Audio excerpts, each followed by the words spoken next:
Yeah, I mean, obviously we want to not defend that much. Uh, I think first period we play well, and then obviously when we have a lead like that, we're we're talking and that we want to attack more, but it's just the way this game went. But I think everyone bought in and did their job and blocked shots and did whatever it took to win this game. So it was huge. I think before the final 3 minutes, they only had one high-danger chance in the third period. So even though you're dealing with pressure and shots and shot attempts, what does it say that you're not giving them many of those grade A looks? Yeah, I mean, I think we're keeping on them on the outside a lot, and obviously guys are blocking shots and doing whatever it takes. So a lot of character in our room. Brock, I can ask you about the power play specifically, but just your play in general and the amount you've been able to score. How confident are you feeling with the puck on your stick in scoring areas? Yeah, I feel pretty confident, but I think it just comes with trying to play the right way and really just focusing on the little details in our structure. And, I'm just trying to do anything I can to help our team win, and it's always nice when the goals go in. You got a lot of time against the McDavid line, and this time it was their choice. They were at home. They got the matchups, and JT talked about that it kind of fueled him that they were choosing to do that. How did you feel you handled that group? Yeah, obviously, that line is tremendous over there, and it's a good challenge for us, and we like that challenge. So, I don't know. I think we did all right against them tonight, and we got to make sure that we continue to play hard on them and just stick to the same way we've been playing. Elias, on that very first shift, your line had a couple big hits. Does that kind of physical start help you settle into a game like this? Yeah, obviously we want to come out better. I think last game we're not good enough, and I thought our first shift was a good first shift. Obviously had a shot on net and a couple hits and kind of set the tone. So it was fun. And Brock, what can you say about your goaltender's performance? Yeah, Artie's been great for us this whole postseason, and he's a guy that competes hard, and I think you see it each and every playoff game. And he's been great, and we got to continue to support him and block shots and do anything we can to help him out. Brock, where specifically did you feel your line was more effective against the McDavid line tonight than it had been in Game 2? It looked like maybe down low in particular.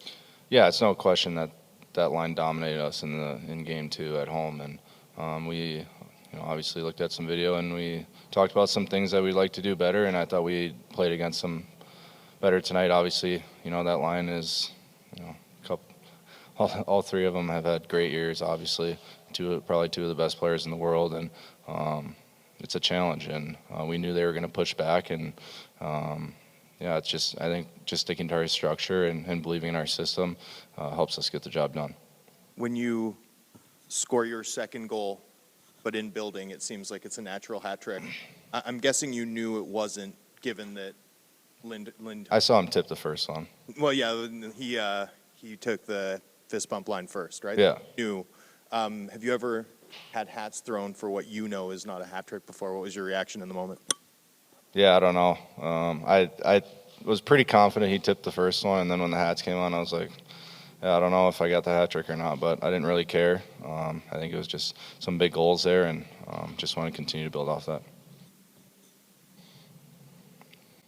Brock, back to your goalie. I guess he seems like a pretty laid-back guy. Nothing much seems to bother him. I guess what is it about his makeup, do you think, that helps him have the success he's having right now? Yeah, he's a quiet guy, so I haven't gotten to know him that much. But just seeing him around the rink and in practices, in the games, he competes hard, and I'm sure he has that inner belief in himself, and I know we have the belief in him as a team, and when he's making some of those saves back there, it fuels our group. Is that belief growing as he's doing what he's doing? Because I imagine not a lot of people knew much about him when he had to take over. Yeah, I think he showed that at the end of the season. He played some games for us against some, solid teams, and he was fantastic. So I think that just continued to build, and he played great against the Preds too. And we have trust in him back there. Brock, when Lindholm tipped your shot on the power play, You're obviously at the point. I think JT was on the right side. Quinn was on the left side. Guys in different roles and situations than they normally are. Was that just a case of on the fly, just so happened to be that way, or was that a set thing that you guys had maybe talked about, creating more movement? No, I was just on the fly. We were filling spots, and sometimes you get in different positions, and you just got to move the puck around. And I thought we had some quick puck movement there, and the shot lane obviously opened up. Elias, question for you. Sorry, awkward timing there. You guys have 18 shots on the night, but you score on 4 of them. Has anything changed about the way that you're picking when to shoot or where to shoot right now? I mean, obviously we would like to have more shots and so on, but I think the way we defend right now, it's good, and we don't give them too much. But yeah, obviously we'd like to get more than 18 shots, but that's just the way it's been right now, and we got to keep talking about it. Brock, similar question for you. When you're facing a team again and again in a series, does that change how your kind of shot selection process? Yeah, I mean, I just think that we came out and we had a good first period. We had a lot of shots, and we got the lead, and they pushed back, and that's to be expected. That's just how the playoffs work, and there's momentum swings and shifts in the game, and I thought we handled it well tonight, and they continue to push, and like I said, they got some of the best players in the world over there, so you got to expect that and stick to your structure and can't freak out there. You got to just stay calm, and I think we did that well. Vancouver, I want to thank you. In Canucks in 6. Go Canucks, go. Let's keep this thing going, baby. Generational talent. Thanks for liking the video and subscribing.